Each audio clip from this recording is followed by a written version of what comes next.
15 अगस्त 1947 वो दिन था जब हमारा देश भारत आजाद हुआ और 26 जनवरी 1950 को पूर्ण गणतंत्र राष्ट्र के रूप में विश्व के मानचित्र पर अपनी पहचान बनाई। लेकिन भारत को यह आजादी विभाजन के दर्द के साथ मिली थी। मातृभूमि का बंटवारा हुआ और नया देश बना था पाकिस्तान। साल 1947 में हुआ विभाजन अखंड भारत का कोई पहला विभाजन नहीं था। गत 2500 वर्षों में भारत माता के हुए विभाजनों में से ये 24वां विभाजन था। भारत पर 2500 वर्षों में अनेक आक्रमण हुए। आक्रांताओं के दुर्भावों की वजह से भारतवर्ष से पाकिस्तान, बांग्लादेश, नेपाल, भूटान, तिब्बत, श्रीलंका, अफगानिस्तान भारत से अलग हो गए। बहुत कम लोग जानते हैं कि Myanmar, Iran, Tajikistan, Indonesia, Malaysia, Philippines, Thailand, दक्षिणी वियतनाम, कंबोडिया आदि भी अखंड भारत के ही अंग थे। 1947 के विभाजन से पहले 1930 में रावी नदी के तट पर तत्कालीन कांग्रेस ने अखंड भारत व पूर्ण स्वराज्य का संकल्प लिया था। क्या मजबूरी रही कि कांग्रेस ने 17 वर्षों में ही इस शपथ को भुला दिया और देश की जनता के विरोध को नजरअंदाज कर विभाजन को स्वीकार कर लिया। इस विभाजन में 3 करोड़ से अधिक लोग विस्थापित हुए और इस दौरान 10 लाख से अधिक हत्याएं हुई। इसे देश आज तक नहीं भूला है।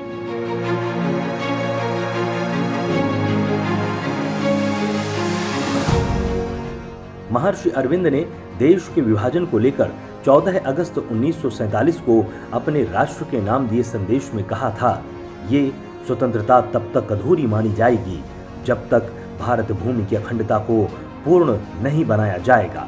हर राष्ट्र की एक आध्यात्मिक नियति है और भारत की नियति सदैव अखंड होने की है।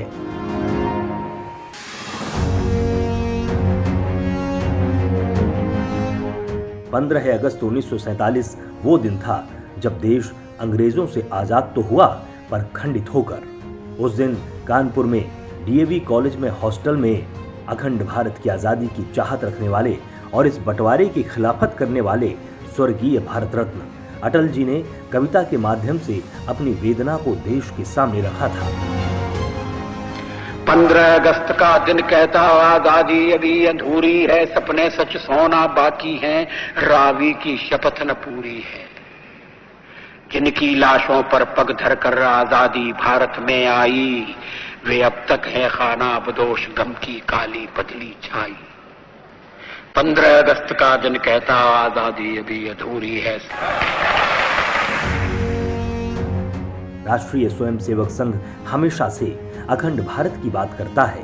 संघ के सरसंघ चालक मोहन भागवत जी ने पुस्तक विभाजनकालीन भारत के साक्षी के विमोचन के अवसर पर कहा था कि मातृभूमि का विभाजन कभी न मिटने वाली वेदना है।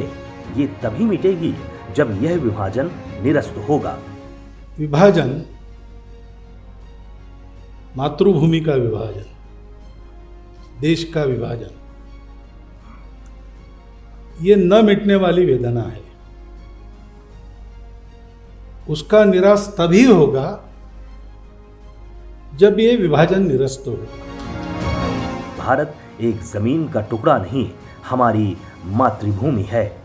यह राजनीति नहीं, हमारे अस्तित्व का विषय है। इससे किसी को सुख नहीं मिला। भारत की प्रवृत्ति विशिष्टता को अपनाने की है। अलगाव की प्रवृत्ति वाले तत्वों के कारण देश का विभाजन हुआ। हम विभाजन के दर्दनाक इतिहास का दोहराव नहीं होने देंगे।